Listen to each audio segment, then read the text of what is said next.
നമസ്കാരം, എല്ലാ പ്രേക്ഷകർക്കും നേരം വൈകുന്നേരത്തിലേക്ക് സ്വാഗതം. നമ്മൾ വളരെ പ്രധാനപ്പെട്ട 5 വാർത്തകൾ ഈ വൈകുന്നേരത്തിൽ എന്താണ് സംഭവിച്ചത് എന്നത് വളരെ വിശദമായി തന്നെ പരിശോധിക്കാൻ പോവുകയാണ്. സ്വർണ്ണപ്പാളി വിഷയവുമായി ബന്ധപ്പെട്ട് വീണ്ടും ഇന്ന് ഹൈക്കോടതിയിൽ വിഷയം വരുമ്പോൾ വലിയ ഗുരുതരമായ ആരോപണങ്ങൾ ഇതുമായി ബന്ധപ്പെട്ട് ഹൈക്കോടതി ദേവസ്വം ബെഞ്ച് ഉയർത്തുന്ന സാഹചര്യം വരെ ഉണ്ടായി. ആ വാർത്തകളൊക്കെ തന്നെ നമുക്ക് വിശദമായി നോക്കാം. എല്ലാ പ്രേക്ഷകർക്കും നേരം വൈകുന്നേരത്തിലേക്ക് സ്വാഗതം.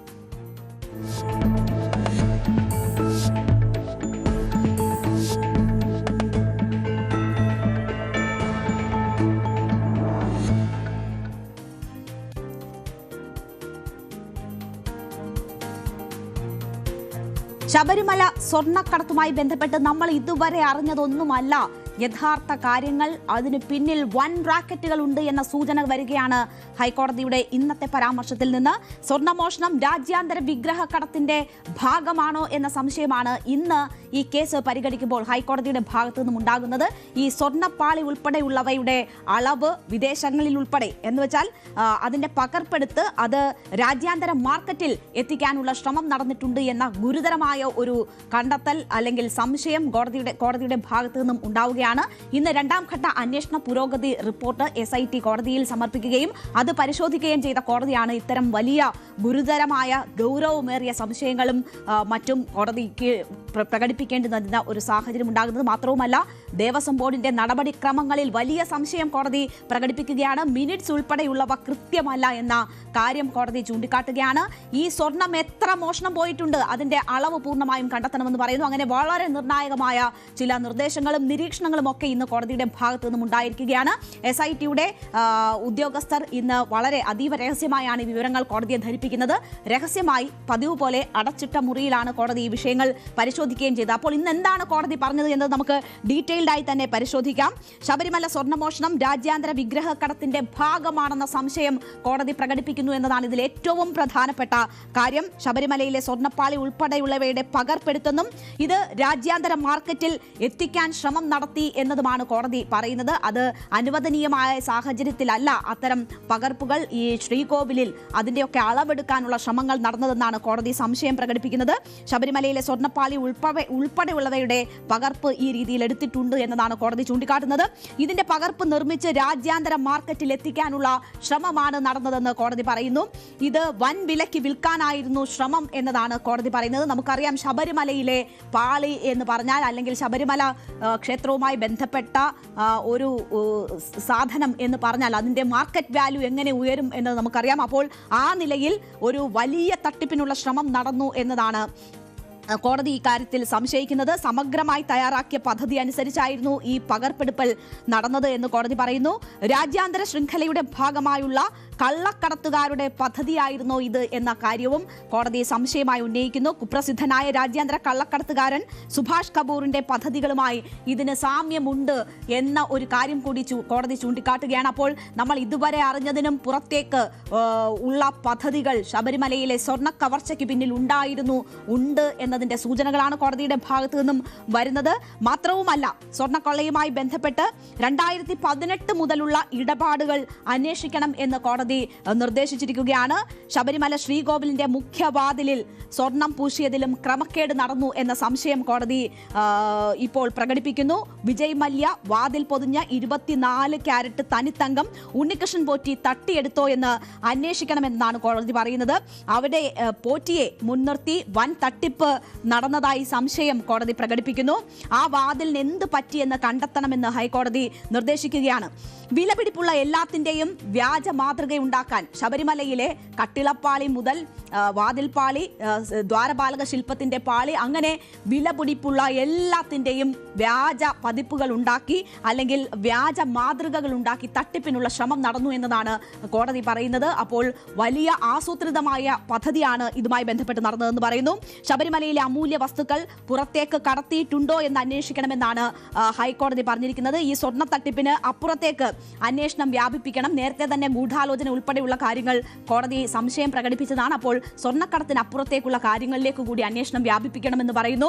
എത്ര സ്വർണം കളവ് പോയി എന്നത് സംബന്ധിച്ച് ഒരു കൃത്യത അല്ലെങ്കിൽ അത്രയും അളവ് എത്ര എന്നതിന്റെ കാര്യം കണ്ടെത്തണം എന്നൊരു നിർദ്ദേശം പറയുന്നു. അതിന് ശാസ്ത്രീയ പരിശോധനകൾ നടത്താനുള്ള ഒരു അനുവാദം കൂടി കോടതി ഇന്ന് SITക്ക് നൽകിയിരിക്കുകയാണ്.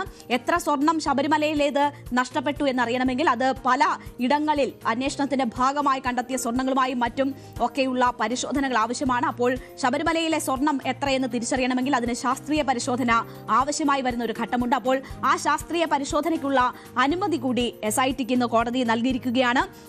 ഒപ്പം ചെന്നൈയിൽ എന്താണ് നടന്നത് എന്നത് പരിശോധിക്കപ്പെടണമെന്ന് കോടതി പറയുന്നു.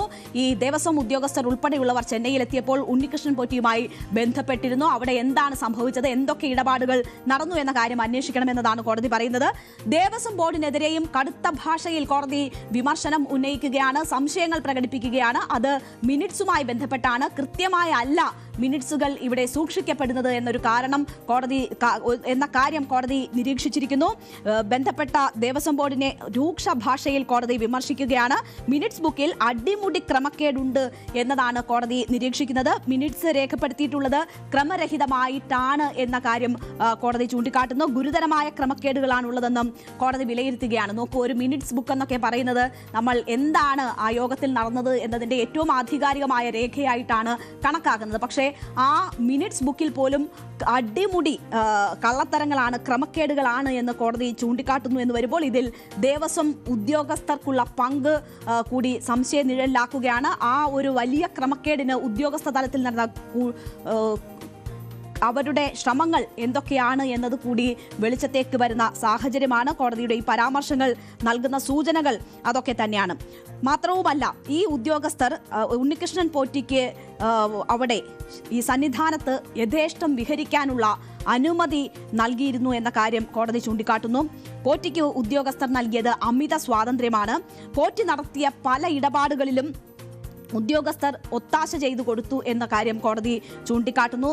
ഇത് സ്വാഭാവികമായും സാധാരണ നമ്മൾ ഈ വാർത്ത, ശബരിമലയിൽ നടന്ന ഈ സംഭവങ്ങളുമായി ബന്ധപ്പെട്ട വാർത്ത കേൾക്കുന്ന എല്ലാവർക്കും സ്വാഭാവികമായും ഉണ്ടാകുന്ന ഒരു സംശയമാണ്, ഈ ഉണ്ണികൃഷ്ണൻ പോറ്റിക്ക് അവിടെ ഇങ്ങനെ യഥേഷ്ടം കാര്യങ്ങൾ ചെയ്യുന്നതിന് ആരാണ് അനുമതി നൽകിയത്? അത് ഒരു തവണയല്ല, 2 തവണയല്ല, അതിനപ്പുറം ഇത് നടത്തുന്നതിനും ഈ സ്വർണ്ണപ്പാളികൾ പലയിടങ്ങളിൽ കൊണ്ടുവന്ന് കാഴ്ചവെക്കുന്നതിനും ഒക്കെയുള്ള അനുമതിയും സ്വാതന്ത്ര്യവും എവിടുന്ന് കിട്ടിയെന്ന സാമാന്യ ജനത്തിനുണ്ടാകുന്ന സംശയങ്ങൾ അത് കോടതിയുടെ ഭാഗത്തു നിന്നും ഉണ്ടാവുകയാണ്. കോടതി അതിരൂക്ഷമായ ഭാഷയിൽ തന്നെ ദേവസ്വം ബോർഡിനെ വിമർശിക്കുന്ന സാഹചര്യമാണ് ഉണ്ടായിട്ടുള്ളത്. സ്വർണം പൂശിയ വാതിൽ കോട്ടയത്ത് ഒരു ക്ഷേത്രത്തിൽ വെച്ച് പൂജിക്കുന്ന സാഹചര്യമുണ്ടായി. ആ ചടങ്ങിൽ അന്നത്തെ ദേവസ്വം ബോർഡ് പ്രസിഡന്റും ഒരു സിനിമാ താരവും പങ്കെടുത്തു.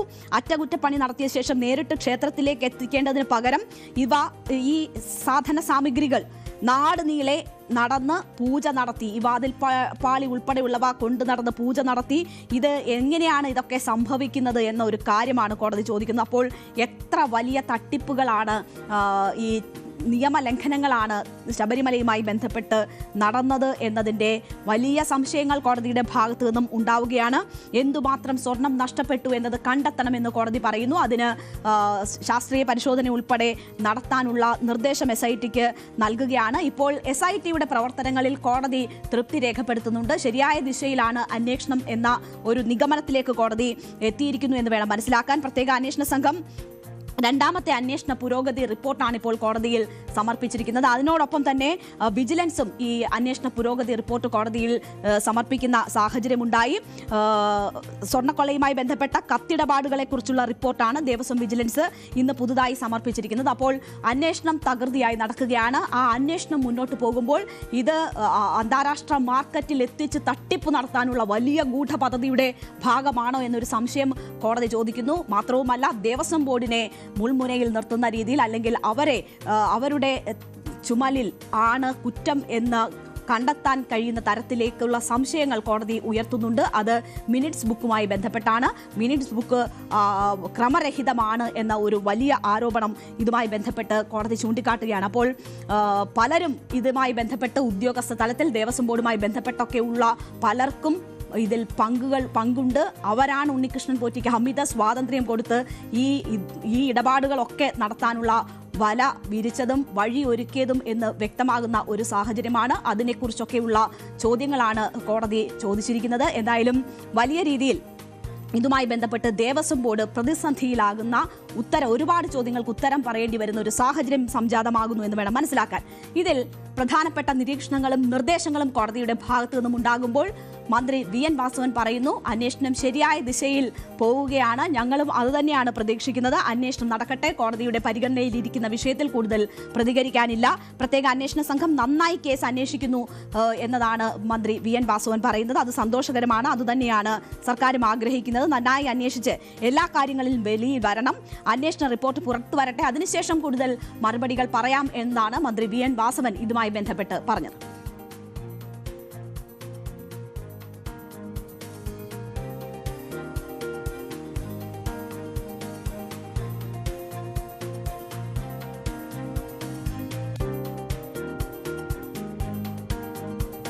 രൂപത്തിൽ അന്വേഷണം നടക്കുന്ന ഏറ്റവും സന്തോഷകരമല്ല, അത് നമ്മൾ ആഗ്രഹിച്ചത്. എന്താണെന്ന് പരിശോധിച്ചിട്ട് ഞാൻ പറയാം. അല്ലാതെ ഞാൻ ഞങ്ങൾ മീറ്റിംഗിലായിരുന്നു, പ്രത്യേക മീറ്റിംഗിലായിരുന്നു. കോടതി എന്താ പറഞ്ഞൊന്നും കേട്ടില്ല, അന്വേഷണ റിപ്പോർട്ടിന്റെ ഉള്ളടക്കം കണ്ടില്ല. നമ്മൾ നേരത്തെ തന്നെ പറഞ്ഞ കാര്യം നന്നായി അത് അന്വേഷിക്കണം, എല്ലാ കാര്യവും വെളിയിൽ വരണം. അതുകൊണ്ടാണല്ലോ SIT ചുമതലപ്പെടുത്താൻ നമ്മൾ ഗവൺമെന്റ് പറഞ്ഞു, കോടതി അത് തന്നെ അംഗീകരിച്ചു. കോടതി മേൽനോട്ടം നടക്കുന്നു. മുഴുവൻ റിപ്പോർട്ട് പുറത്ത് വരട്ടെ, അത് കഴിഞ്ഞിട്ട് നമുക്കെല്ലാം പ്രതികരിക്കും. ഞാൻ നേരത്തെ വിട്ട് അന്നും ഇന്നും ഒരുപോലെ പറയുന്നു, ആരായിരുന്നില്ല XOR Y എന്നാണ് ഞാൻ പറഞ്ഞത്. ആരായിരുന്നാലും SITയുടെ അന്വേഷണം ഭംഗിയായി നടക്കുന്നു, കോടതിയിൽ സംതൃപ്തി രേഖപ്പെടുത്തിയിരിക്കുന്നു. അന്വേഷിച്ച് പൂർണ്ണതയിൽ എത്തിക്കഴിഞ്ഞതിന് ശേഷം നമുക്ക് കൃത്യമായ കാര്യമെല്ലാം അറിയാമല്ലോ. അതിനുവേണ്ടി അന്വേഷണം അല്ല, നിശ്ചയമായിട്ടും അതെന്താന്ന് കാണട്ടെ, അതെന്താ പറയാൻ പറ്റില്ല. ഇപ്പൊ അന്വേഷിച്ചേ ദേവസ്വം ബോർഡിനെതിരെ കോടതിക്ക് പറയട്ടെ. ഇപ്പൊ കോടതി ഏതായിരുന്നാലും അന്തിമമായിട്ട് ഈ കാര്യത്തെ കുറിച്ചൊരു വിധിയും പറഞ്ഞിട്ടില്ല. ഇപ്പൊ അന്വേഷണം നടക്കുകയാണ്. അന്വേഷണം പൂർണ്ണതയിലെത്തി റിപ്പോർട്ട് കിട്ടിയതിന് ശേഷം കോടതി പരിശോധിച്ചതിന് ശേഷം കോടതി പറയില്ല. അന്നേരം നമുക്ക് ഈ കാര്യത്തെ കുറിച്ച് ഇക്കാര്യത്തിൽ ഗവൺമെന്റ് അഭിപ്രായം എന്താണ് ഞാൻ നേരത്തെ പറഞ്ഞിട്ടുള്ളത്. നിലവിലെ ബോർഡിനെ ഒരു തരത്തിലും കുറ്റപ്പെടുത്തിയിട്ടില്ലല്ലോ എന്ന് ന്യായം കണ്ടെത്തിയിരുന്ന മന്ത്രിയാണ്. മുഖ്യമന്ത്രിയും സമാനമായ നിലയിൽ കോടതിയുടെ പരാമർശമൊന്നും ബോർഡിനെതിരെ ഇല്ലല്ലോ എന്ന് ചൂണ്ടിക്കാട്ടി ന്യായവാദങ്ങൾ ഉയർത്തിയിരുന്നു. പക്ഷേ ഇപ്പോൾ ദേവസ്വം ബോർഡിനെ വലിയ രീതിയിൽ സംശയനിഴലിൽ നിർത്തിക്കൊണ്ട് കോടതിയുടെ പരാമർശങ്ങൾ ഉണ്ടാകുമ്പോൾ ശ്രദ്ധിച്ചില്ല, കണ്ടില്ല, വരട്ടെ, കാത്തിരിക്കാം, റിപ്പോർട്ട് വരട്ടെ, ഉത്തരവ് വരട്ടെ, വിധി വരട്ടെ എന്നൊക്കെ പറഞ്ഞ് അതിനെ ന്യായീകരിക്കുന്ന ദേവസ്വം മന്ത്രിയാണ് നമ്മൾ കാണുന്നത്. എന്തായാലും സർക്കാർ എല്ലാം പുറത്തു വരണം എന്ന് ആഗ്രഹിക്കുന്നു എന്നതാണ് മന്ത്രി പറയുന്നത്. സമാനമായ നിലയിൽ ദേവസ്വം ബോർഡിനെ വലിയ രീതിയിൽ ആരോപണ നിഴലിൽ കോടതി നിർത്തുമ്പോൾ ദേവസ്വം ബോർഡ് പ്രസിഡന്റിന് പറയാനുള്ളത്, ഞങ്ങൾ പറയുന്നതിന് കോടതി ഇന്ന് പറഞ്ഞത് 2018 മുതലുള്ള കാര്യങ്ങൾ അന്വേഷിക്കണമെന്നാണ്. ഞങ്ങൾ പറയുന്നത് 1998 വിജയ് മല്യ സ്വർണം പതിപ്പിച്ച കാലം മുതലുള്ള കാര്യങ്ങളെല്ലാം അന്വേഷിക്കട്ടെ എന്നത് തന്നെയാണ് അന്നത്തെയും ഇന്നത്തെയും ബോർഡിന്റെ നിലപാട് എന്നതാണ് PS പ്രശാന്ത് ഇതുമായി ബന്ധപ്പെട്ട് പറഞ്ഞത്. മിനിറ്റ്സുമായി ബന്ധപ്പെട്ട് വലിയ ക്രമക്കേടുണ്ട് എന്ന കോടതിയുടെ പരാമർശങ്ങൾ ചൂണ്ടിക്കാട്ടുമ്പോൾ മിനിറ്റ്സിൽ പ്രശ്നങ്ങളില്ല എന്നും അത് കോടതിയെ ബോധിപ്പിക്കും എന്ന പ്രതികരണമാണ് PS പ്രശാന്തിന്റെ ഭാഗത്തു നിന്നും ഉണ്ടാകുന്നത്. അതേസമയം ഈ വിഷയവുമായി ബന്ധപ്പെട്ട് ഇപ്പോൾ SITയുടെ അന്വേഷണം ശരിയായ ദിശയിലാണ് എന്ന് കോടതി പറയുന്നുണ്ട് എങ്കിൽ പോലും മുൻ ദേവസ്വം കമ്മീഷണറും പിന്നീട് ദേവസ്വം ബോർഡ് പ്രസിഡന്റുമായ N വാസുവിലേക്ക് കാര്യങ്ങൾ എത്തിയതിനു ശേഷം SIT പിൻവലിയുന്നോ എന്ന ചില സംശയങ്ങൾ പല കോണിൽ നിന്ന് ഉയർന്നിരുന്നു. അവിടെ അറസ്റ്റിലേക്കോ മറ്റു നടപടികളിലേക്കോ പോകാത്തത് എന്ത് എന്ന തലത്തിലുള്ള ചോദ്യങ്ങൾ ഉണ്ടായിരുന്നു. ഈ കേസിൽ മൂന്നാം പ്രതിയാണ് N വാസു. അപ്പോൾ N വാസുവിന്റെ കാര്യത്തിൽ കൂടുതൽ പ്രതികരണങ്ങളുമായി പ്രതിപക്ഷ നേതാവ് മുന്നോട്ട് വരികയാണ്. വാസുവിനെ അറസ്റ്റ് ചെയ്യണം എന്ന ആവശ്യമാണ് പ്രതിപക്ഷ നേതാവ് ഇപ്പോൾ ഉയർത്തുന്നത്. 2 തവണ ദേവസ്വം കമ്മീഷണറും സ്വർണ്ണക്കൊള്ള നടന്ന മാസങ്ങൾക്ക് ശേഷം ദേവസ്വം ബോർഡ് പ്രസിഡന്റുമായ വ്യക്തിയാണ് വാസു. കമ്മീഷണർ സ്ഥാനത്ത് നിന്നിറങ്ങി ഏതാനും മാസങ്ങൾക്കുള്ളിൽ ദേവസ്വം ബോർഡ് പ്രസിഡന്റായി വാസു മടങ്ങിയെത്തിയത് വാസുവിന് CPM-ലും സർക്കാരിലുമുള്ള സ്വാധീനം വ്യക്തമാക്കുന്നതാണ്. വാസു കുടുങ്ങിയാൽ മന്ത്രിമാരും CPM നേതാക്കളും കുടുങ്ങും എന്നും VD സതീശൻ പറയുകയാണ്. അതുകൊണ്ട് N വാസുവിനെ അറസ്റ്റ് ചെയ്യണമെന്നതാണ് പ്രതിപക്ഷ നേതാവ് പറയുന്നത്. N വാസുവിന്റെ അറസ്റ്റ് എന്തുകൊണ്ട് ഉണ്ടാകുന്നില്ല എന്ന തരത്തിൽ പല കോണിൽ നിന്ന് സംശയമുയർന്ന സാഹചര്യത്തിലാണ് പ്രതിപക്ഷ നേതാവ് ഈ കാര്യങ്ങൾ ചൂണ്ടിക്കാട്ടുന്നത് എന്ന് കൂടി പറയണം. വലിയ രീതിയിൽ സ്വാധീനം ചെലുത്താൻ പറ്റുന്ന വ്യക്തിയാണ് N വാസു. ഈ കേസുമായി ബന്ധപ്പെട്ട് ഇപ്പോൾ അറസ്റ്റിലായിരിക്കുന്നവരിൽ പുറത്തു നിന്ന് ഏതെങ്കിലും തരത്തിൽ സർക്കാരിനെയോ ബോർഡിനെയോ പാർട്ടിയോ ഒക്കെ സ്വാധീനിക്കാൻ കഴിയുന്ന വ്യക്തിയാണ് എൻ വാസു. ആ എൻ വാസുവിനെ എന്തുകൊണ്ട് അറസ്റ്റ് ചെയ്യുന്നില്ല എന്നൊരു ചോദ്യമാണ് ഉയർന്നിരുന്നത്. SIT അതിൽ നിന്ന് പിൻവലിയുന്നത് എന്തുകൊണ്ടാണ്? ഏതെങ്കിലും തരത്തിലുള്ള സമ്മർദ്ദം SITയുടെ ഭാഗത്ത് ഉണ്ടോ തുടങ്ങിയ സംശയങ്ങൾ ഉയരുമ്പോഴാണ് പ്രതിപക്ഷ നേതാവ് ഈ അറസ്റ്റ് എന്ന കാര്യം വളരെ ഗൗരവത്തിൽ തന്നെ ഉയർത്തുന്നത് എന്ന് നമ്മൾ കാണണം. എന്തായാലും ശബരിമലയിലെ സ്വർണ്ണക്കൊള്ളയുമായി ബന്ധപ്പെട്ട് ഇനിയും ഒരുപാട് കാര്യങ്ങൾ പുറത്തേക്ക് വരാനിരിക്കുന്നു എന്നതാണ് ഇന്നത്തെ കോടതി നടപടികളിലൂടെ മനസ്സിലാകുന്നത്. ദേവസ്വം ബോർഡ് പ്രതിസ്ഥാനത്ത് വരുന്നു എന്നത് കുറച്ചുകൂടി വ്യക്തമാകുന്നു രണ്ടാം ഘട്ട റിപ്പോർട്ട് നൽകുമ്പോൾ. ഒപ്പം തന്നെ വളരെ ആസൂത്രിതമായി നടന്ന കൊള്ളയാണ് ശബരിമലയിൽ നടന്നതെന്നും ഉണ്ണികൃഷ്ണൻ പോറ്റി എന്ന വ്യക്തിക്ക് ദേവസ്വം ബോർഡിന്റെ ഉദ്യോഗസ്ഥരുടെ ഭാഗത്തു നിന്നുമൊക്കെ വലിയ രീതിയിലുള്ള പിന്തുണ ലഭിച്ചിട്ടുണ്ട് എന്നതും വ്യക്തമാവുകയാണ്. കോടതി ഇത് അഴിമതി നിരോധന നിയമത്തിന്റെ പരിധിയിൽ വരുമോ, ദേവസ്വം ബോർഡ് ഉദ്യോഗസ്ഥരുടെ പ്രവർത്തികൾ എന്ന കാര്യം അന്വേഷിക്കണം എന്നതുകൂടി നിർദ്ദേശിച്ചിട്ടുണ്ട്. അപ്പോൾ ആ നിലയിലൂടെ ഗൗരവമായിട്ടുള്ള ചില നിരീക്ഷണങ്ങളും നിർദ്ദേശങ്ങളും കോടതിയുടെ ഭാഗത്തു നിന്നും ഉണ്ടാകുമ്പോൾ പ്രതിസ്ഥാനത്ത് ഇപ്പോൾ ദേവസ്വം ബോർഡാണ്. ഇനി ആരൊക്കെ ഇതിലേക്ക് വരും എന്നത് കാത്തിരുന്ന് തന്നെ കാണണം. SITയുടെ അന്വേഷണം സംബന്ധിച്ച് ഇപ്പോൾ കോടതി തൃപ്തിയാണ് രേഖപ്പെടുത്തുന്നതെങ്കിലും എൻ വാസുവിൻ്റേതുൾപ്പെടെയുള്ള അറസ്റ്റ് വൈകുന്നതിൽ ചില സംശയങ്ങളും ഉയരുന്നുണ്ട്. അവിടെയാണ് പ്രതിപക്ഷ നേതാവിൻ്റെ ഇന്നത്തെ എൻ വാസുവിനെ അറസ്റ്റ് ചെയ്യണം എന്നതുൾപ്പെടെയുള്ള കാര്യങ്ങൾ ഗൗരവത്തിലാകുന്നത്. എൻ വാസുവിനെ അറസ്റ്റ് ചെയ്താൽ പിന്നാലെ മന്ത്രിമാർ ഉൾപ്പെടെയുള്ളവർ കുടുങ്ങും എന്നതാണ് പ്രതിപക്ഷ നേതാവ് പറയുന്നത്. എന്തായാലും നമുക്ക് കാത്തിരിക്കാം SIT അന്വേഷണം എങ്ങനെ മുന്നോട്ട് പോകുന്നു എന്നറിയാൻ.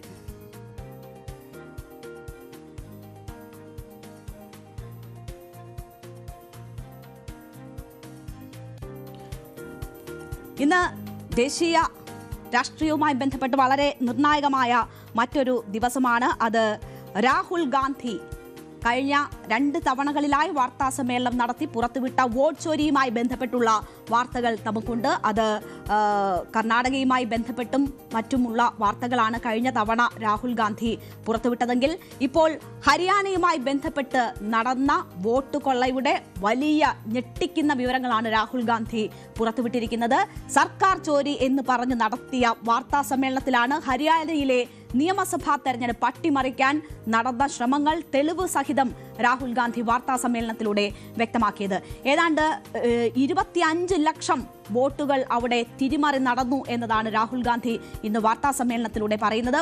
മുൻപ് പറഞ്ഞതുപോലെ തന്നെ ഇരട്ട വോട്ടും കള്ളവോട്ടും ഒക്കെയായിട്ട് 25 ലക്ഷം വോട്ടുകളുടെ കള്ളവോട്ടുകളാണ് ഹരിയാനയിൽ ഉണ്ടായതെന്നും അങ്ങനെ 8-1 വോട്ട് അവിടെ വ്യാജമാണ് എന്നത് ചൂണ്ടിക്കാട്ടി ആ നിലയിൽ ഹരിയാനയിലെ നിയമസഭാ തെരഞ്ഞെടുപ്പ് അട്ടിമറിക്കപ്പെട്ടിരിക്കുന്നു എന്ന വളരെ ഗൗരവമുള്ള ആരോപണങ്ങളാണ് രാഹുൽ ഗാന്ധി ഇന്ന് ഉന്നയിച്ചിരിക്കുന്നത്. ചോദ്യമുനയിലാകുന്നത്, സംശയനിഴലിലാകുന്നത് തെരഞ്ഞെടുപ്പ് കമ്മീഷനാണ് എന്ന കാര്യവും നമുക്ക് വ്യക്തമാണ്. എന്തായാലും ഹൈഡ്രജൻ ബോംബുകൾ വരാനിരിക്കുന്നതേ ഉള്ളൂ എന്ന് നേരത്തെ മുതൽ തന്നെ രാഹുൽ ഗാന്ധി പറഞ്ഞിരുന്നു. ആ ഹൈഡ്രജൻ ബോംബാണ് രാഹുൽ ഗാന്ധി ഇന്ന് പൊട്ടിച്ചിരിക്കുന്നത്. ആ ദിവസം വളരെ പ്രധാനപ്പെട്ടതാണ്. ബീഹാറിൽ നാളെ 1ാം ഘട്ട വോട്ടെടുപ്പ് നടക്കാനിരിക്കുന്ന ദിവസമാണ് രാഹുൽ ഗാന്ധി വാർത്താ സമ്മേളനത്തിൽ ഈ ഹൈഡ്രജൻ ബോംബ് പൊട്ടിക്കുന്നത്. 121 മണ്ഡലങ്ങളിൽ നാളെ ബീഹാർ ജനത വിധി എഴുതാൻ പോകുമ്പോഴാണ് ഹരിയാനയിൽ കഴിഞ്ഞ വർഷം നടന്ന തെരഞ്ഞെടുപ്പിൽ എന്താണ് സംഭവിച്ചത് എന്നതിൻ്റെ ഒരു തെളിവ് സഹിതമുള്ള ചിത്രം, അവിടെ രാഹുൽ ബ്രിഗേഡ് പണിയെടുത്ത് കണ്ടെത്തിയ ഹരിയാനയിലെ വോട്ട് തട്ടിപ്പിന്റെ ചിത്രം രാഹുൽ ഗാന്ധി പുറത്തുവിടുന്നത്. ഹരിയാന നിയമസഭാ തെരഞ്ഞെടുപ്പിൽ അരങ്ങേറിയത് വൻ വോട്ട് കൊള്ളയാണ് എന്നതാണ് ഈ വാർത്താ സമ്മേളനത്തിലൂടെ രാഹുൽ ഗാന്ധി സമർത്ഥിക്കാൻ ശ്രമിച്ചിരിക്കുന്നത്. ഒരാൾക്ക് 10 ബൂത്തുകളിലായി 22 വോട്ടുകളുണ്ടെന്നും വോട്ടർ പട്ടിക തെളിവായി ചൂണ്ടിക്കാട്ടി രാഹുൽ ഗാന്ധി പറയുന്നു. ഒരു വോട്ടർ ഐഡിയിൽ ഒരാൾക്ക് ഒരു മണ്ഡലത്തിൽ മാത്രം 100 വോട്ടുകൾ ചെയ്തതിന്റെ തെളിവുകൾ രാഹുൽ ഗാന്ധി പുറത്തുവിടുന്നു. ഒരേ ഫോട്ടോ ഉപയോഗിച്ച് 2 പോളിംഗ് ബൂത്തിൽ മാത്രം 223 വോട്ടുകൾ പട്ടികയിൽ ഉൾപ്പെട്ടിട്ടുണ്ട് എന്ന കാര്യവും രാഹുൽ ഗാന്ധി ചൂണ്ടിക്കാട്ടുന്നു. ഇപ്പോൾ ചിത്രത്തിൽ കാണുന്നത് ഒരു ബ്രസീലിയൻ മോഡലിന്റെ ചിത്രമാണ്. ആ ബ്രസീലിയൻ മോഡലിനെ വെച്ചുള്ള തട്ടിപ്പിന്റെ കാര്യങ്ങൾ കൂടി രാഹുൽ ഗാന്ധി വാർത്താ സമ്മേളനത്തിൽ വിശദീകരിച്ചു. 2 കോടി വോട്ടർമാരിൽ ഹരിയാനയിൽ 25 ലക്ഷം പേരും വ്യാജന്മാരാണ് എന്ന് പറഞ്ഞുകൊണ്ടാണ് രാഹുൽ ഗാന്ധി വാർത്താ സമ്മേളനം തുടങ്ങുന്നത്. അത് എങ്ങനെയൊക്കെ എന്ന് വിശദീകരിക്കുന്ന ഘട്ടത്തിലാണ് ഈ മോഡലുമായി ബന്ധപ്പെട്ടുള്ള വിവരങ്ങൾ കൂടി രാഹുൽ ഗാന്ധി തെളിവ് സഹിതം പുറത്തുവിടുന്നത്. ഇതിൽ ഈ 25 ലക്ഷം കള്ളവോട്ടുകൾ എന്ന് പറയുമ്പോൾ 5.21 ലക്ഷം വ്യാജ വോട്ടുകളാണ്, ഡ്യൂപ്ലിക്കേറ്റ് വോട്ടുകളാണ്. ചിലതിൽ വ്യത്യസ്ത പേരുകളിൽ ഉപയോഗിക്കുന്ന ഒരേ ഫോട്ടോ ഉള്ളതായ ഒരു ആരോപണം ഉന്നയിച്ചുകൊണ്ടാണ് ഈ ബ്രസീലിയൻ മോഡൽ മാത്യൂസ് ഫെററോയുടെ ഫോട്ടോ ഉപയോഗിച്ചുള്ള തട്ടിപ്പ് രാഹുൽ ഗാന്ധി തുറന്നുകാട്ടിയത്. ബ്രസീലിയൻ മോഡലിന്റെ ഈ ചിത്രം ഉപയോഗിച്ച് സീമ, സ്വീറ്റി, സരസ്വതി തുടങ്ങിയ പേരുകളിൽ സംസ്ഥാനത്തെ വോട്ടർ പട്ടികയിൽ ഒന്നിലധികം തവണ വോട്ട് ചേർത്തതായി ഉള്ള ആരോപണമാണ് രാഹുൽ ഉന്നയിച്ചത്. വോട്ടുകളുടെ എണ്ണം വർദ്ധിപ്പിക്കുന്നതിനായി ഐഡന്റിറ്റികൾ എങ്ങനെ പകർത്തിയെന്ന് ചിത്രം വ്യക്തമാക്കുന്നു എന്ന് രാഹുൽ ഗാന്ധി പറയുന്നു. Who is this lady? How old is she? Which state does she come from? What's her name? She votes 22 times in Haryana. And she votes in 10 different booths in Haryana. And she's got multiple names. Seema, Sweetie, Saraswati, Rashmi, Vimla. This happens in 10 booths. That means that this is a centralized operation. That somebody fed this lady into the electoral list at a centralized level, not at the booth level. Just like Anand and just like Mahadevapura. So last guesses, I'm going to give a prize if anybody can guess this. Anybody? She's from Brazil. She's a Brazilian model. അപ്പോൾ Brazilian മോഡലിന്റെ photo ഉപയോഗിച്ച് എങ്ങനെയാണ് തട്ടിപ്പ് നടന്നത് ഹരിയാനയിൽ എന്നത് സൂചിപ്പിക്കുകയാണ് രാഹുൽ ഗാന്ധി ചെയ്തത്. 93,174 വ്യാജ അഡ്രസ്സുകൾ ഉള്ള വ്യാജ വിലാസം ഉപയോഗിച്ചുള്ള വോട്ടുകളുണ്ട് എന്ന ഒരു കാര്യം കൂടി രാഹുൽ ഗാന്ധി ചൂണ്ടിക്കാട്ടുന്നു. നേരത്തെ പലതവണ അദ്ദേഹം ഈ വാർത്താ സമ്മേളനങ്ങളിൽ ചൂണ്ടിക്കാട്ടിയത് നമ്മൾ കണ്ടതാണ്. അതിൽ അഡ്രസ്സിന്റെ സ്ഥലത്ത് 0 ഒക്കെ രേഖപ്പെടുത്തിക്കൊണ്ടുള്ള പല ഐഡികളും നമ്മൾ കണ്ടതാണ്. അതുപോലെയുള്ള തട്ടിപ്പ് ഹരിയാനയിൽ നടക്കുന്നു എന്നതാണ് അദ്ദേഹം ചൂണ്ടിക്കാട്ടിയത്. അതുൾപ്പെടെ ഏതാണ്ട് 25 ലക്ഷം വോട്ടുകളുടെ തട്ടിപ്പ് ഹരിയാനയിൽ നടന്നു എന്ന് രാഹുൽ ഗാന്ധി പറയുമ്പോൾ അവിടെ കോൺഗ്രസ് തോറ്റത് 22,000 ചില്ലാനം വോട്ടിനാണ് എന്നൊരു കാര്യം കൂടി രാഹുൽ പറയുന്നു. അപ്പോൾ ഇത്രയധികം വോട്ട് അവിടെ അട്ടിമറിക്കപ്പെട്ടു എന്നതാണ് രാഹുൽ ഗാന്ധി ചൂണ്ടിക്കാട്ടുന്നത്. 3 ലക്ഷത്തിലധികം പേർക്ക് വോട്ട് ഒഴിവാകുന്ന സാഹചര്യം ഹരിയാനയിൽ തെരഞ്ഞെടുപ്പിന് മുന്നോടിയായി ഉണ്ടായി. ലോക്സഭയിൽ വോട്ട് ചെയ്തതിൽ നിന്ന് 3 ലക്ഷത്തിലധികം പേരെ ഒഴിവാക്കുന്ന ഒരു സാഹചര്യം ഹരിയാനയിൽ ഉണ്ടായി എന്നൊരു സാഹചര്യം കൂടി ചൂണ്ടിക്കാട്ടുന്നു. അവിടെ കോൺഗ്രസ് തോറ്റത് ഈ തുച്ഛമായ വോട്ടിനാണ് എന്ന് പറയുമ്പോൾ തട്ടിപ്പിന്റെ വ്യാപ്തി എത്ര എന്നതാണ് രാഹുൽ ഗാന്ധി ഊന്നൽ കൊടുക്കാൻ ശ്രമിക്കുന്നത്. നമുക്കറിയാം വലിയ രീതിയിൽ SIRമായി ബന്ധപ്പെട്ടൊക്കെ വലിയ ആരോപണങ്ങൾ നടന്നുകൊണ്ടിരിക്കുന്ന സമയത്താണ് ഈ രീതിയിലുള്ള തട്ടിപ്പുകൾ രാഹുൽ ഗാന്ധി തുറന്നു കാട്ടുന്നത്. അത് ബീഹാറിൽ 1ാം ഘട്ട തെരഞ്ഞെടുപ്പ് നടക്കുന്നതിന് മുന്നോടിയായിട്ടാണ് എന്നതുകൂടി കാണണം. ഇവിടെ കേരളത്തിൽ നിന്നുള്ള BJP നേതാവ് ഗോപാലകൃഷ്ണന്റെ ഈ വോട്ട് ചോരിയുമായി ബന്ധപ്പെട്ട് കേരളത്തിൽ മാധ്യമപ്രവർത്തകരോട് അദ്ദേഹം നടത്തിയ ഒരു പ്രതികരണമാണ്. ഞങ്ങൾ ഇനിയും വോട്ട് ചേർക്കും. അത് തൃശ്ശൂരിലെ വോട്ട് ചേർക്കലുമായി ബന്ധപ്പെട്ടുള്ള ആരോപണങ്ങളിലാണ് ഗോപാലകൃഷ്ണൻ പറഞ്ഞത്. കശ്മീരിൽ നിന്ന് വരെ ഞങ്ങൾ ആളെ കൊണ്ടുവന്ന് ചേർക്കും. അങ്ങനെ ചേർക്കാൻ എന്താ നിയമം അനുവദിക്കുന്നില്ലേ? ഞങ്ങൾക്ക് ജയിക്കാൻ സാധ്യതയുള്ള ഇടങ്ങളിലാണെങ്കിൽ ഞങ്ങൾ കശ്മീരിൽ നിന്ന് വരെ കൊണ്ടുവന്ന് അങ്ങനെ വോട്ട് ചേർക്കുമെന്ന് പറഞ്ഞു. ഇന്ന് ആ ഗോപാലകൃഷ്ണന്റെ മാധ്യമങ്ങളോട് പറഞ്ഞ പ്രതികരണം ഉൾപ്പെടെ ഈ തെളിവ് സഹിതം വിവരങ്ങൾ പുറത്തുവിട്ട വാർത്താ സമ്മേളനത്തിൽ രാഹുൽ ഗാന്ധി പ്രദർശിപ്പിച്ചിരുന്നു. അങ്ങനെ എങ്ങനെയാണ് ആസൂത്രിതമായി BJP ഈ വോട്ട് തട്ടിപ്പ് നടത്തുന്നത് എന്നും അതിന് നേതാക്കൾ തന്നെ പരസ്യമായി അതിനെ ന്യായീകരിക്കുന്നതും ചൂണ്ടിക്കാട്ടിക്കൊണ്ടാണ് രാഹുൽ ഈ വാർത്താ സമ്മേളനം നടത്തുന്നത്. എന്തായാലും ഹരിയാനയിൽ പോസ്റ്റൽ വോട്ടുകളിലും ഒപ്പം തന്നെ എക്സിറ്റ് പോളുകൾ വരുമ്പോഴും വലിയ രീതിയിൽ കോൺഗ്രസിന് വിജയം പ്രവചിച്ചിരുന്നതാണ്. അങ്ങനെയുള്ള സാധ്യതകളായിരുന്നു അവിടെ ഉണ്ടായിരുന്നത്. കോൺഗ്രസ് പാർട്ടിയുടെ തന്നെ വിലയിരുത്തൽ അവിടെ ഹരിയാനയിൽ കോൺഗ്രസ് അധികാരത്തിൽ വരും എന്നതാണ്. അതിനെയൊക്കെ തട്ടിമറിച്ചുകൊണ്ടാണ് വലിയ അപ്രതീക്ഷിതമായ വിജയപ്രഖ്യാപനം BJPക്ക് അവിടെ ഉണ്ടാകുന്നത്. അത് എങ്ങനെ എന്നത് പഠിച്ചാണ് ഇപ്പോൾ ഈ രീതിയിൽ തെളിവ് സഹിതം രാഹുൽ ഗാന്ധി അതിൻ്റെ കാര്യകാരണങ്ങൾ വെളിച്ചത്തേക്ക് കൊണ്ടുവരുന്നത്. രാഹുൽ പറയുന്നു ഇത് കമ്മീഷൻ കൂടി കൂട്ടുനിന്നുള്ള തട്ടിപ്പാണ് ഹരിയാനയിൽ നടന്നത് എന്നതാണ്. BJPയെ സഹായിക്കാൻ തെരഞ്ഞെടുപ്പ് കമ്മീഷൻ നടത്തിയത് വൻ തട്ടിപ്പാണ് എന്ന് രാഹുൽ ഗാന്ധി പറയുകയാണ്. ഇക്കാരണത്താലാണ് CCTV ദൃശ്യങ്ങൾ പുറത്തുവിടാത്തത് എന്നത് രാഹുൽ ചൂണ്ടിക്കാട്ടുന്നു. കോൺഗ്രസിനെ പരാജയപ്പെടുത്താൻ വൻ ഗൂഢാലോചനയാണ് നടന്നത്. മുഖ്യ തെരഞ്ഞെടുപ്പ് കമ്മീഷണർ ജാനീഷ് കുമാർ വോട്ട് മോഷ്ടാക്കളെ സംരക്ഷിക്കുകയാണ് എന്ന കാര്യവും രാഹുൽ ഗാന്ധി ചൂണ്ടിക്കാട്ടുന്നു. കഴിഞ്ഞ 2 വാർത്താ സമ്മേളനങ്ങളിലും അദ്ദേഹം പ്രതിസ്ഥാനത്ത് നിർത്തിയത് ഇലക്ഷൻ കമ്മീഷനെയാണ്. ഇലക്ഷൻ കമ്മീഷൻ BJPക്ക് വേണ്ടി ഗൂഢാലോചന നടത്തുന്നു, അവർക്ക് ഒത്താശ ചെയ്യുന്നു എന്നതാണ് ചൂണ്ടിക്കാണിച്ചിരുന്നത്. രാഹുൽ ഉയർത്തിയ പല ചോദ്യങ്ങൾക്കും ഇതിനോടകം കമ്മീഷൻ മറുപടി നൽകിയിട്ടില്ല എന്ന സാഹചര്യങ്ങൾ നമുക്ക് മുന്നിലുണ്ട്. ഈ അഡ്രസ്സ് തട്ടിപ്പുമായി ബന്ധപ്പെട്ടൊക്കെ നോക്കുമ്പോൾ അത് സ്ട്രീറ്റുകളിലും മറ്റും കഴിയുന്ന ആളുകളെ കൂടി ഉൾപ്പെടുത്താനുള്ള ശ്രമമാണ് നടത്തിയത് എന്ന ചില പ്രതികരണങ്ങളാണ് കമ്മീഷന്റെ ഭാഗത്തു നിന്നും ഉണ്ടായിട്ടുള്ളത്. മാത്രവുമല്ല, ഈ തെളിവ് ചോദിക്കുമ്പോൾ അല്ലെങ്കിൽ CCTV ദൃശ്യങ്ങൾ എവിടെയെന്നൊക്കെ ചോദിക്കുമ്പോൾ അതിൽ നിന്നൊക്കെ ഒഴിമാറുന്ന കമ്മീഷനെയാണ് നമ്മൾ കാണുന്നത്. അപ്പോൾ ഇത്തവണയും രാഹുൽ പ്രതിക്കൂട്ടിൽ നിർത്തുന്നത് തെരഞ്ഞെടുപ്പ് കമ്മീഷനെയാണ്.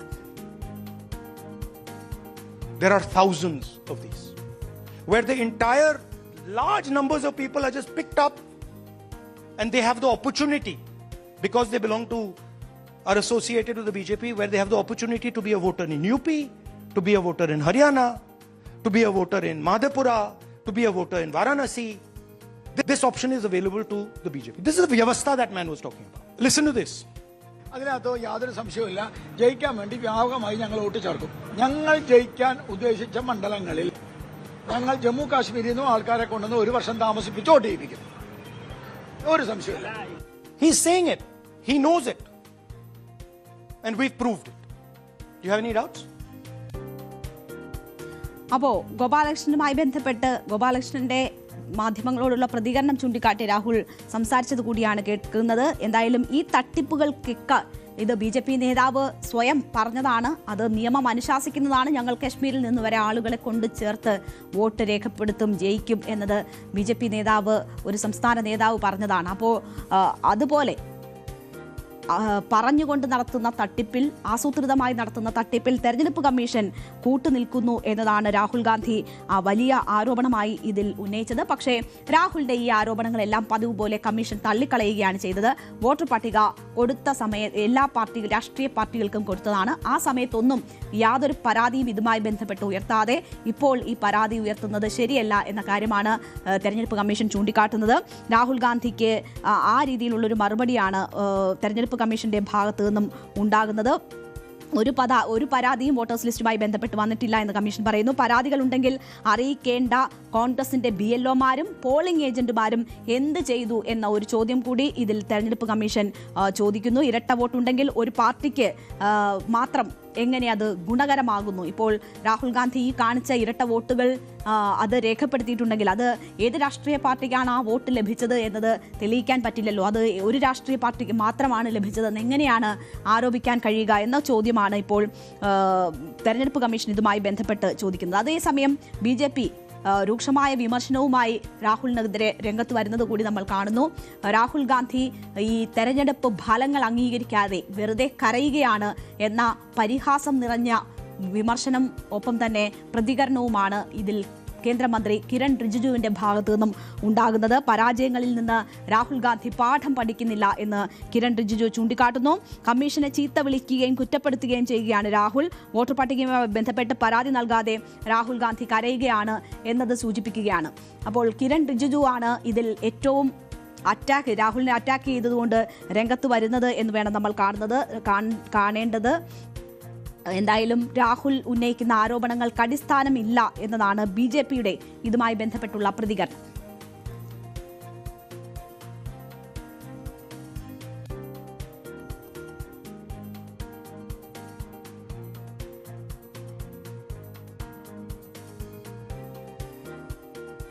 അപ്പോൾ രാഹുലിനെ പരിഹസിക്കുകയാണ്. രാഹുൽ പരാജയത്തിൽ നിന്ന് പാഠം ഉൾക്കൊള്ളുന്നില്ല എന്ന ഒരു വിമർശനമാണ് BJP ഇതുമായി ബന്ധപ്പെട്ട് നടത്തുന്നത്. എന്തായാലും ബീഹാറിൽ നാളെ 1ാം ഘട്ട തെരഞ്ഞെടുപ്പ് നടക്കാൻ ഇരിക്കുമ്പോഴാണ് രാഹുൽ ഗാന്ധി രാഹുൽ ഗാന്ധിയുടെ ഹൈഡ്രജൻ ബോംബ് പൊട്ടിച്ചിരിക്കുന്നത്. അത് ഹരിയാനയിൽ നടന്ന കോൺഗ്രസ് ഏറ്റവും പ്രതീക്ഷ അർപ്പിച്ചിരുന്ന തെരഞ്ഞെടുപ്പിൽ നടന്ന വോട്ട് കൊള്ള സംബന്ധിച്ചാണ് സർക്കാർ ചോരി എന്ന വാർത്താ സമ്മേളനത്തിൽ രാഹുൽ വിവരങ്ങൾ പുറത്തുവിടുന്നത്. 25 ലക്ഷം വോട്ടുകൾ അവിടെ ആ രീതിയിൽ അട്ടിമറിച്ചു. 8-1 വോട്ട് വ്യാജം എന്ന നിലയിൽ രാഹുൽ ഗാന്ധി ആരോപണം ഉന്നയിക്കുമ്പോൾ രാഹുൽ തന്നെ പറയുന്നു ഇതാണ് ബീഹാറിലും നടക്കാനിരിക്കുന്നത് എന്നതാണ് പറയുന്നത്. ഹരിയാനയിൽ 3 ലക്ഷം വോട്ടുകൾ ഒഴിവാക്കിയിട്ടുണ്ടെങ്കിൽ ബീഹാറിൽ ഒഴിവാക്കിയിരിക്കുന്നത് ഏതാണ്ട് 41 ലക്ഷം വോട്ടുകളാണ് ഒഴിവാക്കപ്പെട്ടിരിക്കുന്നത്. SIR നടപ്പാക്കി ഒഴിവാക്കപ്പെട്ടിരിക്കുന്ന വോട്ടുകളുടെ എണ്ണമാണ് അത്. അപ്പോൾ അതെങ്ങനെ തെരഞ്ഞെടുപ്പിൽ പ്രതിഫലിക്കാൻ പോകുന്നു എന്ന് വേണം നമ്മൾ കാത്തിരുന്ന് കാണാൻ.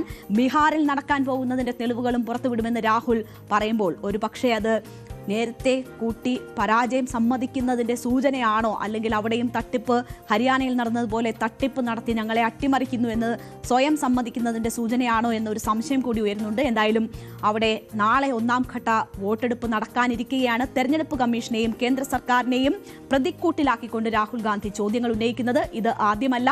നേരത്തെയും തെളിവുകൾ നിരത്തി രാഹുൽ ചോദ്യങ്ങൾ ഉന്നയിച്ചിരുന്നു. പക്ഷേ രാഹുലിനെ പരിഹസിക്കാനും ഇത് സാധ്യമല്ല എന്ന് ഒഴുക്കൻ മട്ടിൽ, ഇത് തട്ടിപ്പല്ല എന്ന് ഒഴുക്കൻ മട്ടിൽ പറഞ്ഞു പോകാനുമാണ് കമ്മീഷൻ ശ്രമിച്ചിട്ടുള്ളത്. അതിനപ്പുറം തെളിവുകൾ പുറത്തുവിടാനോ ഈ ജനാധിപത്യ പ്രക്രിയയുമായി ബന്ധപ്പെട്ട് ഒരു പ്രധാനപ്പെട്ട രാഷ്ട്രീയ പാർട്ടിക്കുണ്ടായിരിക്കുന്ന സംശയങ്ങൾ, അവർ തെളിവ് സഹിതം ആ വിവരങ്ങൾ പുറത്തുവിടുമ്പോൾ സാധാരണ ജനങ്ങൾക്കുണ്ടാകുന്ന സംശയങ്ങൾ അത് നീക്കാനുള്ള ഉത്തരവാദിത്വം തെരഞ്ഞെടുപ്പ് കമ്മീഷനുണ്ട്. പക്ഷേ അവിടെ ഇതുവരെ ആ യാഥാർത്ഥ്യ ബോധവും ഉത്തരവാദിത്വവും ഉൾക്കൊണ്ടുകൊണ്ട് കമ്മീഷൻ അതിൽ വ്യക്തത വരുത്താൻ തയ്യാറായിട്ടില്ല എന്നൊരു വസ്തുത കൂടിയുണ്ട്.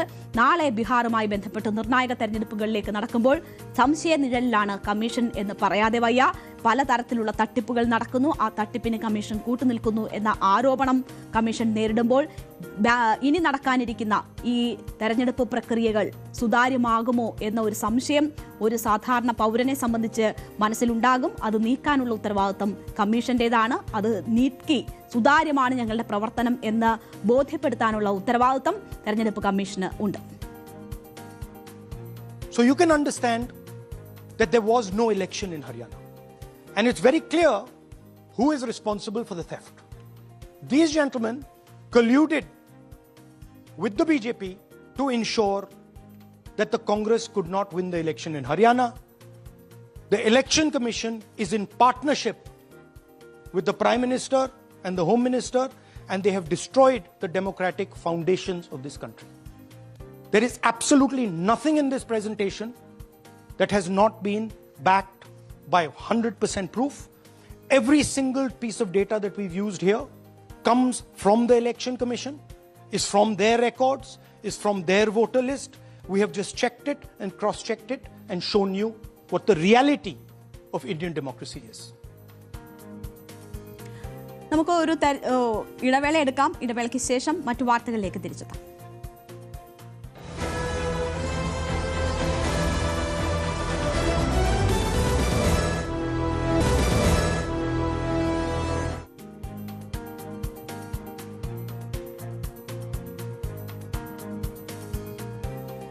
യുഎസിലെ ഏറ്റവും വലിയ നഗരമായ ന്യൂയോർക്കിന്റെ മേയറായി ഇന്ത്യൻ വംശജൻ മംദാനി തെരഞ്ഞെടുക്കപ്പെട്ടിരിക്കുകയാണ്. സൊഹ്റാൻ മംദാനി വൻ ഭൂരിപക്ഷത്തോടു കൂടിയാണ് തെരഞ്ഞെടുക്കപ്പെട്ടിരിക്കുന്നത്. നമുക്കറിയാം, വലിയ വാശിയേറിയ തെരഞ്ഞെടുപ്പാണ് ന്യൂയോർക്ക് മേയർ സ്ഥാനത്തേക്ക് നടന്നത്. ട്രംപും മംദാനിയും തമ്മിലുള്ള ഒരു ഏറ്റുമുട്ടലായിരുന്നു ഈ തെരഞ്ഞെടുപ്പ് എന്ന് വേണമെങ്കിൽ നമുക്ക് ഒരു അർത്ഥത്തിൽ പറയാം. എന്തായാലും 2 ദശലക്ഷം വോട്ടർമാർ വോട്ട് രേഖപ്പെടുത്തിയ ഈ തെരഞ്ഞെടുപ്പിൽ 10% വോട്ട് ഭൂരിപക്ഷമായി നേടിക്കൊണ്ടാണ് മംദാനിയുടെ ജയം ഉണ്ടാകുന്നത്. സ്വതന്ത്ര സ്ഥാനാർത്ഥിയായ മുൻ മേയറായിരുന്ന കൂമോ, ഒപ്പം തന്നെ റിപ്പബ്ലിക്കൻ സ്ഥാനാർത്ഥി കർട്ടിസ് ലീവ, ഇവരെ പരാജയപ്പെടുത്തിക്കൊണ്ടാണ് മംദാനി വൻ ഭൂരിപക്ഷത്തിൽ ന്യൂയോർക്കിന്റെ മേയറായി അധികാരത്തിലേക്ക് വരുന്നത്. വളരെ വാശിയേറിയ തെരഞ്ഞെടുപ്പ് നടന്നതാണ്. ത്രികോണ മത്സരം നടന്നു എന്ന് തന്നെ പറയാം. അവിടെയാണ് മംദാനി നേരത്തെ പ്രവചിക്കപ്പെട്ടതുപോലെ, എക്സിറ്റ് പോളുകളൊക്കെ പ്രവചിച്ചിരുന്നത് പോലെയുള്ള ഒരു വലിയ വിജയം സ്വന്തമാക്കിയിരിക്കുന്നത്. ജനാധിപത്യ സോഷ്യലിസ്റ്റ് എന്ന് സ്വയം വിശേഷിപ്പിക്കുന്ന മംദാനി നഗരത്തിലെ ആദ്യ മുസ്ലിം മേയറാണ്. ഒപ്പം തന്നെ ഈ കഴിഞ്ഞ കുറേ പതിറ്റാണ്ടിനിടയിൽ ഇത്രയും ചെറുപ്പമുള്ള ഒരു മേയറെ ന്യൂയോർക്കിന് ലഭിക്കുന്നത് ആദ്യമായിട്ടാണ്. അങ്ങനെ ചരിത്രം കുറിച്ചിരിക്കുന്നു 34-കാരനായ മംദാനി, ഇന്ത്യൻ വംശജനായ മംദാനി എന്ന് പറയാം. ന്യൂയോർക്കിലെ ആദ്യത്തെ ദക്ഷിണേഷ്യൻ മേയർ എന്ന പദവിയും ഇതോടുകൂടി മംദാനിക്ക് സ്വന്തമാവുകയാണ്. എന്തായാലും ഇന്ത്യൻ സമയം ഇന്ന് രാവിലെ 7:30 വോട്ടെടുപ്പ് പൂർത്തിയായത്. പിന്നാലെ തന്നെ ഫലം പ്രഖ്യാപിക്കുകയായിരുന്നു. ഈ മംദാനി ഇന്ത്യയിൽ ജനിച്ച ഉഗാണ്ടൻ അക്കാദമീഷ്യനായ മഹ്മൂദ് മംദാനിയുടെയും ഇന്ത്യൻ ചലച്ചിത്ര സംവിധായിക മീര നായരുടെയും മകനാണ്. അവരുടെ ഇന്ത്യൻ വംശജൻ എന്ന് നമുക്ക് അഭിമാനത്തോടു കൂടി പറയാം. മംദാനിയുടെ കാര്യത്തിൽ സലാം ബോംബെ, മൺസൂൺ വെഡിങ് തുടങ്ങിയ സിനിമകളുടെ സംവിധായികയാണ്. ഓസ്കാർ നോമിനി കൂടിയായ മീര നായർ ഇന്ത്യൻ വംശജ. അപ്പോൾ ആ മംദാനിയാണ് ഇപ്പോൾ ന്യൂയോർക്ക് പോലെ ഒരു വളരെ പ്രധാനപ്പെട്ട നഗരത്തിൻ്റെ മേയറായി തെരഞ്ഞെടുക്കപ്പെട്ടിരിക്കുന്നത്. ഉഗാണ്ടയുടെ തലസ്ഥാനമായ കമ്പാലയിലാണ് മംദാനി ജനിച്ചത്. കുട്ടിക്കാലം അവിടെയാണ് ചെലവഴിച്ചത്. അതിനുശേഷം 7ാമത്തെ വയസ്സിൽ മംദാനി ന്യൂയോർക്കിലേക്ക് കുടിയേറുന്നു. 2018 അമേരിക്കൻ പൗരത്വം ലഭിക്കുന്നു. വളരെ പുരോഗമനപരമായ നിലപാടുകളിലൂടെയും ട്രംപിന്റെ ചില നിലപാടുകളെ ശക്തമായി എതിർത്തുകൊണ്ടുമൊക്കെ മംദാനി അവിടെ ജനഹൃദയങ്ങൾ കീഴടക്കി. അതുകൊണ്ട് തന്നെ മംദാനിയുടെ ജയം ഏറെക്കുറെ ഉറപ്പിച്ചിരുന്നത് തന്നെയാണ്. എന്തായാലും ഇന്ത്യയുടെ ആദ്യ പ്രധാനമന്ത്രി ജവഹർലാൽ നെഹ്റു നടത്തിയ രാഷ്ട്രരൂപീകരണ സമയത്ത് നടത്തിയ പ്രസ്താവന ഉൾപ്പെടെ പറഞ്ഞുകൊണ്ടാണ് മംദാനി ഈ തെരഞ്ഞെടുപ്പിന് ശേഷം ആദ്യമായി സംസാരിച്ചത്. അവിടെ ഈ ചടങ്ങുകൾക്ക് ശേഷം ഉയർന്നു കേട്ടത് നമ്മുടെ ഗാനമാണ്, നമ്മുടെ ഇവിടുത്തെ ബോളിവുഡ് സോങ്ങാണ് അവിടെ കേട്ടത്. അങ്ങനെ ഒരു ഇന്ത്യൻ ടച്ച് ഈ ജയത്തിൽ ഉടനീളം നമുക്കവിടെ കാണാൻ കഴിയും. 30 മിനിറ്റ് നീണ്ട പ്രസംഗത്തിലാണ് ജവഹർലാൽ നെഹ്റുവിൻ്റെ പ്രസംഗം ഉദ്ധരിച്ച് അവിടെ മംദാനി സംസാരിച്ചത്. 1947 ഓഗസ്റ്റ് 14 അർദ്ധരാത്രി ബ്രിട്ടീഷ് കോളനി പിടിയിൽ നിന്നും സ്വതന്ത്ര രാഷ്ട്രമെന്ന പുലരിയിലേക്ക് ഇന്ത്യ പ്രവേശിക്കുമ്പോൾ കോൺസ്റ്റിറ്റ്യൂവന്റ് അസംബ്ലിയിൽ നെഹ്റു നടത്തിയ പ്രസ്താവനകളാണ് മംദാനി ഉപയോഗിച്ചത്. ചരിത്രത്തിൽ വളരെ അപൂർവമായി മാത്രമേ ഒരു നിമിഷം വരൂ. പഴയതിൽ നിന്ന് പുതിയതിലേക്ക് നമ്മൾ കാലെടുത്ത് വെക്കുമ്പോൾ, ഒരു യുഗം അവസാനിക്കുമ്പോൾ, വളരെ കാലമായി അടിച്ചമർത്തപ്പെട്ട ഒരു രാഷ്ട്രത്തിന്റെ ആത്മാവ് ഉച്ചത്തിൽ സംസാരിക്കുമ്പോൾ, ഇന്ന് രാത്രി നമ്മൾ പഴയതിൽ നിന്ന് പുതിയതിലേക്ക് കാലെടുത്ത് വെച്ചിരിക്കുന്നു എന്ന് പറഞ്ഞ നെഹ്റുവിന്റെ വാക്കുകളാണ് മംദാനി അവിടെ ഉദ്ധരിച്ചത്. Thank you, my friends. The future is in our hands. My friends, we have toppled a political dynasty. New York, tonight you have delivered a mandate for change. A mandate for a new kind of politics. A mandate for a city we can afford. And a mandate for a government that delivers exactly that. If anyone can show a nation betrayed by Donald Trump how to defeat him, it is the city that gave rise to him.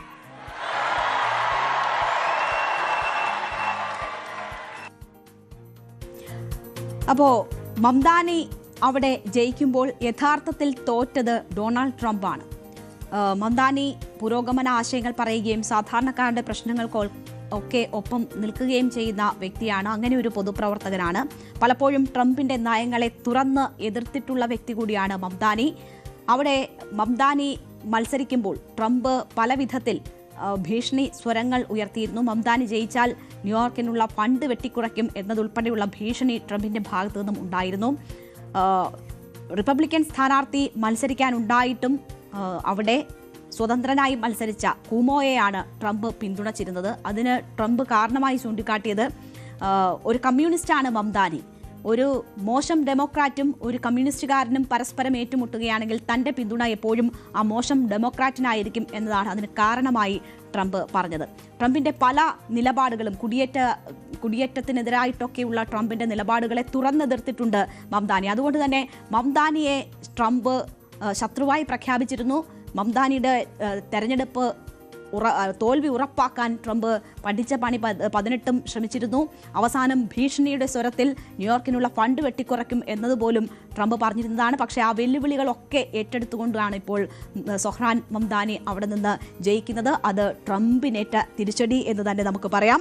അപ്പോൾ Trump തുറന്നെതിർത്ത Republican സ്ഥാനാർത്ഥിയെ പോലും പിന്തുണയ്ക്കാതെ Trump കൂമോയെ പിന്തുണച്ചുകൊണ്ട് മംദാനിയുടെ തോൽവി ഉറപ്പാക്കാൻ നടത്തിയ ശ്രമങ്ങളൊക്കെ പരാജയപ്പെട്ടിരിക്കുന്നു. അവിടെ ട്രംപിൻ്റെ വിമർശകനായ, ട്രംപിൻ്റെ നയങ്ങളെ തുറന്നെതിർക്കുന്ന മംദാനി വിജയിച്ചിരിക്കുന്നു. അങ്ങനെ ട്രംപിന് അടിതെറ്റിയിരിക്കുന്നു, അല്ലെങ്കിൽ ട്രംപിന് തിരിച്ചടി ഉണ്ടായിരിക്കുന്നു ഈ തെരഞ്ഞെടുപ്പിൽ എന്ന് തന്നെ നമുക്ക് പറയാം. ട്രംപിൻ്റെ നയങ്ങളോടും ഉള്ള ഒരു വിധിയെഴുത്താകും ഈ തെരഞ്ഞെടുപ്പ് ഫലം എന്നത് നേരത്തെ തന്നെ പ്രവചിക്കപ്പെട്ടതാണ്. കാരണം ട്രംപിനെ ഏറ്റവും തുറന്നെതിർക്കുന്ന ഒരു വ്യക്തി അവിടെ മത്സരിക്കുമ്പോൾ, അതിനെ എതിർത്തുകൊണ്ട് ട്രംപ് രംഗത്ത് വരുമ്പോൾ അവിടെ ആ രണ്ട് നയങ്ങളുടെ ഒരു ഏറ്റുമുട്ടലുണ്ടാകും.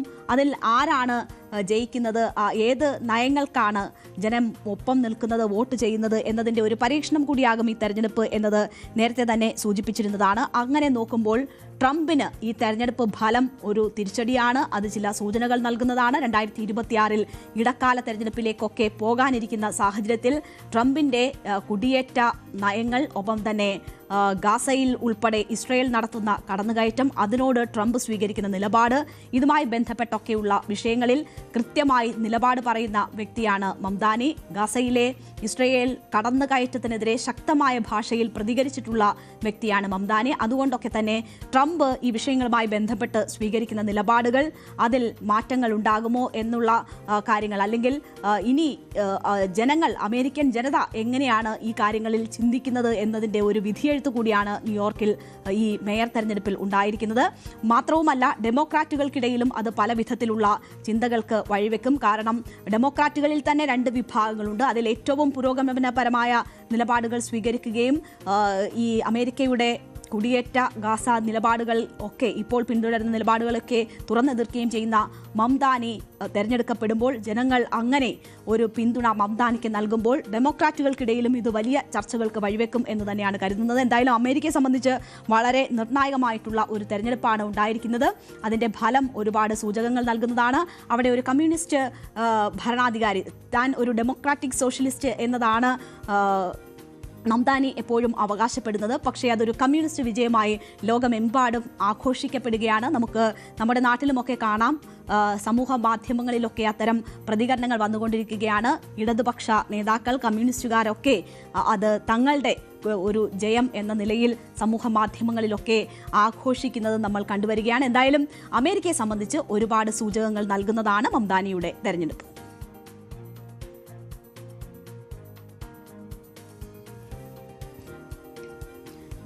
പാകിസ്ഥാനിൽ ഒരു നിർണായക നീക്കം നടക്കുന്നു എന്നതിൻ്റെ വിവരങ്ങളാണ് പുറത്തുവരുന്നത്.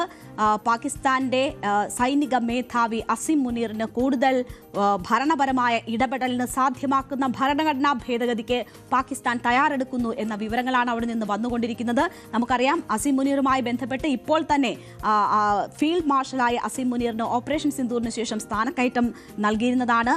മാത്രവുമല്ല, ഒരു സൈനിക മേധാവി ഇടപെടാത്ത തരത്തിൽ ഭരണതലത്തിൽ വലിയ ഇടപെടലുകൾ അസിം മുനീർ നടത്തുന്നു എന്നതിൻ്റെ സൂചകങ്ങൾ ഇതിനോടകം വന്നിട്ടുണ്ട്. അവിടെയാണ് അസിം മുനീറിന്റെ സ്ഥാനവും അധികാരവും സുരക്ഷിതമാക്കാൻ വേണ്ടി ഒരു ഭരണഘടനാ ഭേദഗതിക്ക് പാകിസ്ഥാൻ നീക്കം ആരംഭിച്ചതായ റിപ്പോർട്ടുകൾ പുറത്തുവരുന്നത്. ഭരണഘടനാ ഭേദഗതിയുടെ പിന്തുണ തേടിക്കൊണ്ട് പ്രധാനമന്ത്രി ഷഹബാസ് ഷെരീഫ് തന്റെ പാർട്ടിയെ സമീപിച്ചതായി PPP അധ്യക്ഷൻ ബിലാവൽ ഭൂട്ടോ സർദാരിയെ ഉദ്ധരിച്ചുകൊണ്ട് വാർത്താ ഏജൻസികളാണ് ഇക്കാര്യം റിപ്പോർട്ട് ചെയ്തത്. അപ്പോൾ PPP അധ്യക്ഷൻ ബിലാവൽ ഭൂട്ടോയെ കോട്ട് ചെയ്തുകൊണ്ടാണ് പാകിസ്ഥാനിൽ നിന്ന് ഇത്തരം വാർത്തകൾ വരുന്നത്. അത് ഷഹബാസ് ഷെരീഫ് അദ്ദേഹത്തെ പിന്തുണ തേടി സമീപിച്ചു എന്ന് പറഞ്ഞുകൊണ്ടാണ്. നിർദ്ദിഷ്ട ഭേദഗതിയിൽ ഈ ഭരണഘടനാ കോടതികളും ജഡ്ജിമാരുടെ സ്ഥലമാറ്റവുമായി ബന്ധപ്പെട്ടൊക്കെയുള്ള വിഷയങ്ങൾ ഉൾപ്പെട്ടിട്ടുണ്ട് എങ്കിലും ആർട്ടിക്കിൾ 243 മാറ്റങ്ങളാണ് വിവാദങ്ങൾക്ക് ആധാരമായിട്ടുള്ളത്. ഇപ്പോൾ അത് ആണ് പാകിസ്ഥാന്റെ ഭരണഘടന അനുസരിച്ച് ഇപ്പോൾ ഫെഡറൽ സർക്കാരിനാണ് സായുധ സേനകളെ നിയന്ത്രിക്കാനുള്ള അധികാരവും മറ്റും ഉള്ളത്. അതിൽ മാറ്റം വരുത്തിക്കൊണ്ട് ആർട്ടിക്കിൾ 243 പരിഷ്കരിക്കുന്ന നീക്കത്തിലൂടെ സൈന്യത്തിന്റെ സ്വാധീനം ഭരണതലത്തിൽ കൂടുതൽ വർദ്ധിപ്പിക്കാനുള്ള ഒരു നീക്കം നടക്കുന്നു എന്ന വിലയിരുത്തലാണുള്ളത്. ഇതിന്റെ കൂടുതൽ വിശദാംശങ്ങൾ പുറത്തു വന്നിട്ടില്ല. പക്ഷേ ബിലാവൽ ഭൂട്ടോയെ ഉദ്ധരിച്ചുകൊണ്ട് മാധ്യമങ്ങളാണ് ഈ വാർത്തകൾ പുറത്തേക്ക് വിടുന്നത്. ഫീൽഡ് മാർഷലായി അസീം മുനീറിനെ പാകിസ്ഥാൻ ഉയർത്തുന്നത് ഓപ്പറേഷൻ സിന്ദൂറിന് ശേഷമാണ്. ആ ഒരു സ്ഥാന കയറ്റം നൽകുന്നത്. ഓപ്പറേഷൻ സിന്ദൂർ വലിയ വിജയമാണ് എന്ന് പാകിസ്ഥാൻ വ്യർത്ഥമായിട്ടുള്ള അവകാശവാദങ്ങൾ ഉന്നയിക്കുകയും അതിന് നേതൃത്വം നൽകിയ അസീം മുനീറിനെ ഫീൽഡ് മാർഷലായി ഉയർത്തുകയും ചെയ്യുകയായിരുന്നു. പക്ഷേ പാകിസ്ഥാന്റെ ഭരണഘടന സംബന്ധിച്ച് ഫീൽഡ് മാർഷൽ എന്ന് പറയുന്ന പദവി ഉണ്ട് എങ്കിൽ പോലും അധികാരങ്ങൾ അതിന് കുറവാണ്. ആ ഒരു സാഹചര്യത്തിലാണ് അതിനെ ഭരണഘടനാ ഭേദഗതിയിലൂടെ മറികടന്നുകൊണ്ട് ഭരണപരമായ ഇടപെടലിന് കൂടി അസീം മുനീറിന് സാധ്യമാകുന്ന തരത്തിലേക്ക് ചില മാറ്റങ്ങൾ കൊണ്ടുവരാൻ പാകിസ്ഥാൻ ശ്രമിച്ചുകൊണ്ടിരിക്കുന്നത്. നമുക്കറിയാം, ഈ അസീം മുനീർ ഇതിനോടകം തന്നെ ഏതാണ്ട് 4 തവണ അമേരിക്കയിൽ സന്ദർശനം നടത്തിയിട്ടുണ്ട്. ട്രംപുമായി വളരെ വ്യക്തിപരമായ ബന്ധം കാത്തുസൂക്ഷിക്കുന്ന വ്യക്തിയാണ്.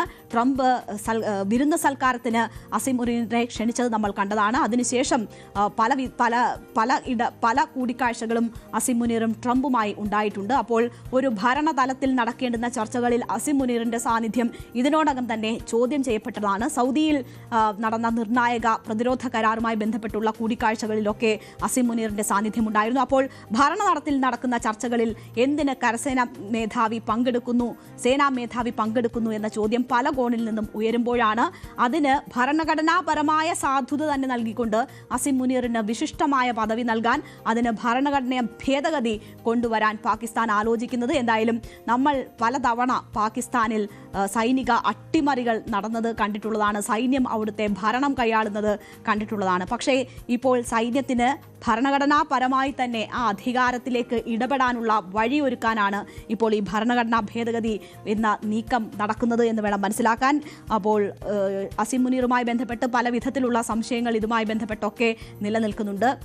ഒരു ബ്രോക്കർ ദല്ലാളിന്റെ പണിയാണ് അസീം മുനീർ എടുക്കുന്നത് എന്ന വിമർശനം പാകിസ്ഥാനിലെ പ്രതിപക്ഷ പാർട്ടികൾക്കിടയിൽ വലിയ ശക്തമാണ്. ഇവിടുത്തെ ധാതു മണലുകൾ അമേരിക്കയ്ക്ക് തീരെഴുതി കൊടുക്കാൻ വിൽക്കാൻ ബ്രോക്കറുടെ പണിയെടുക്കുന്നു അസീം മുനീർ എന്നതാണ് ഉയരുന്ന ആരോപണങ്ങളൊക്കെ. അപ്പോൾ അത്തരം ആരോപണങ്ങൾ പ്രതിപക്ഷ പാർട്ടികൾ ഉയർത്തുമ്പോൾ തന്നെ ഭരണഘടനാ ഭേദഗതിയിലൂടെ അസീം മുനീറിന് ഒരു ഭരണത്തിൽ ഇടപെടാനുള്ള സാധ്യതയും സാഹചര്യവും ഒരുക്കാൻ ഭരണത്തലവൻ എന്ന നിലയിലേക്ക് ഈ സൈനിക മേധാവിയെ കൊണ്ടുവരുന്ന തരത്തിലുള്ള മാറ്റങ്ങൾ ഭരണഘടനയിൽ കൊണ്ടുവരാൻ പാകിസ്ഥാൻ തയ്യാറെടുക്കുന്നു എന്നതാണ് വിവരം. എന്തായാലും ഇന്ത്യയെ സംബന്ധിച്ച് അവിടുത്തെ ഭരണഘടന ആ നിലയിൽ മാറ്റിമറിക്കപ്പെടുന്നത്, അവിടെ സൈന്യത്തിന് കൂടുതൽ ഇടപെടൽ സാധ്യമാകുന്ന തരത്തിൽ മാറ്റങ്ങൾ വരുന്നത് എന്തായാലും ഒരു ശുഭകരമായ കാര്യമല്ല. അതിർത്തി രാജ്യമാണ്, നമ്മുടെ അയൽ രാജ്യമാണ്. ഒപ്പം തന്നെ പാകിസ്ഥാനുമായി ഇന്ത്യ പ്രശ്നങ്ങളിൽ ഉൾപ്പെടുന്ന രാഷ്ട്രവുമാണ്. അതുകൊണ്ട് തന്നെ അവിടെ ഇത്തരം നീക്കങ്ങൾ നടക്കുന്നത്, സൈന്യത്തിന് ഭരണത്തിൽ കൂടുതൽ സ്വാധീനമുണ്ടാകുന്നതൊക്കെ ഇന്ത്യ വളരെ സൂക്ഷ്മമായി നിരീക്ഷിച്ചു വരുന്ന കാര്യമാണ്. എന്തായാലും ഇതുമായി ബന്ധപ്പെട്ടുള്ള കൂടുതൽ വിവരങ്ങൾ ഇനി പുറത്തു വരാനിരിക്കുന്നതേയുള്ളൂ. ഈ നവംബറിൽ കാലാവധി വിരമിക്കേണ്ടുന്ന വ്യക്തിയാണ് അസീം മുനീർ. അതിന് നേരത്തെ തന്നെ കാലാവധി നീട്ടി നൽകാനുള്ള നീക്കങ്ങളൊക്കെ ഉണ്ടായിരുന്നു. ഇപ്പോൾ അതിന് പുറമെയാണ് ഇപ്പോൾ ഈ അധികാരം കൂടി കൂട്ടി നൽകാനുള്ള ഭരണഘടനാ ഭേദഗതിയിലേക്ക് പാകിസ്ഥാൻ നീങ്ങുന്നത്.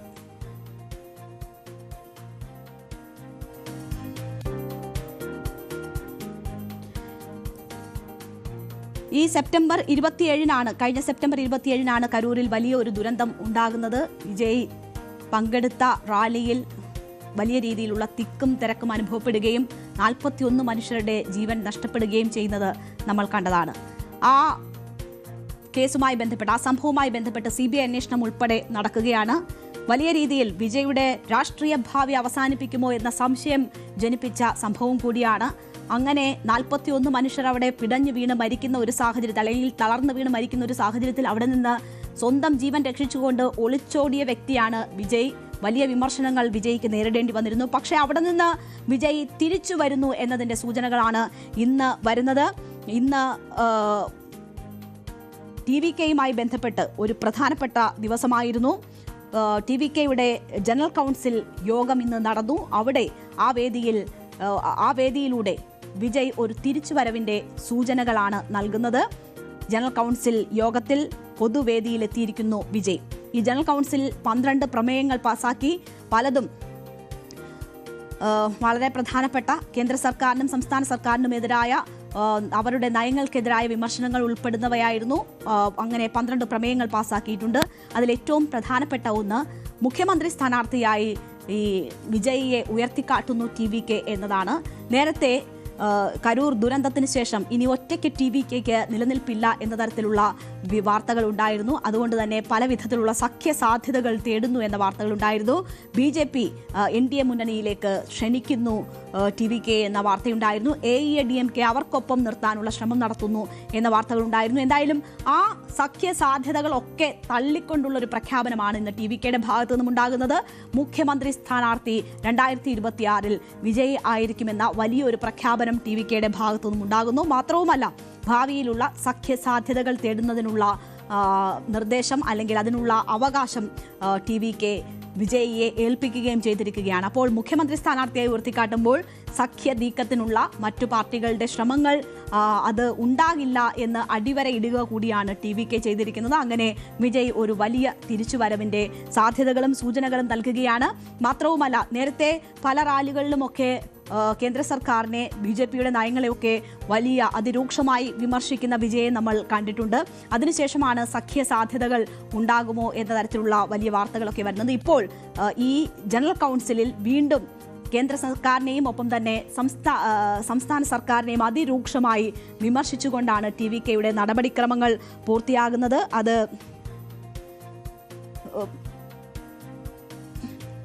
നമുക്ക് ഇപ്പോൾ കോയമ്പത്തൂരിൽ പെൺകുട്ടി ഗ്യാങ് റേപ്പ് ചെയ്യപ്പെട്ടതുമായി ബന്ധപ്പെട്ടുള്ള വിഷയത്തിൽ സംസ്ഥാന സർക്കാരിനെതിരെ അതിരൂക്ഷമായ വിമർശനങ്ങൾ ഉന്നയിക്കുന്നു. സ്ത്രീ സുരക്ഷയുമായി ബന്ധപ്പെട്ട് സർക്കാർ പരാജയമാണ് എന്ന് കാണിച്ചുകൊണ്ടുള്ള ഒരു പ്രമേയം ഇറങ്ങുന്നു. ഒപ്പം തന്നെ SIR വിഷയവുമായി ബന്ധപ്പെട്ട് കേന്ദ്ര സർക്കാരിനെതിരെ അതിരൂക്ഷമായ വിമർശനങ്ങൾ ഉന്നയിക്കുന്നു. അപ്പോൾ കേന്ദ്ര സംസ്ഥാന സർക്കാരുകളെ ഒരുപോലെ എതിർത്തുകൊണ്ട് തങ്ങളുടേതായ ഒരു രാഷ്ട്രീയം ഉയർത്താനുള്ള കെട്ടിപ്പടുക്കാനുള്ള ശ്രമം അത് വലിയ ശക്തമായ ഒരു തിരിച്ചുവരവിൻ്റെ സാധ്യത കൂടിയാണ് വിജയ് തുറന്നിടുന്നത്.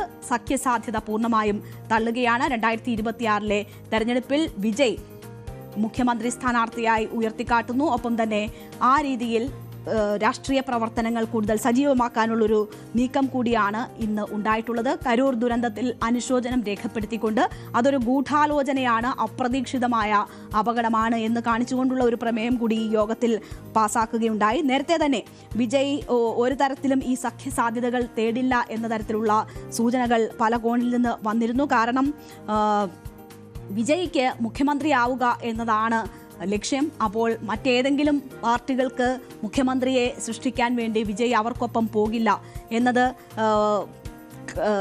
പല കോണുകളിൽ നിന്നും ചൂണ്ടിക്കാണിക്കപ്പെട്ട കാര്യമാണ്. എന്തായാലും സമാനമായ നിലയിലേക്ക് തന്നെ TVK അവരുടെ രാഷ്ട്രീയ ഭാവിയെ വീണ്ടും പടുത്തുയർത്തുകയാണ്.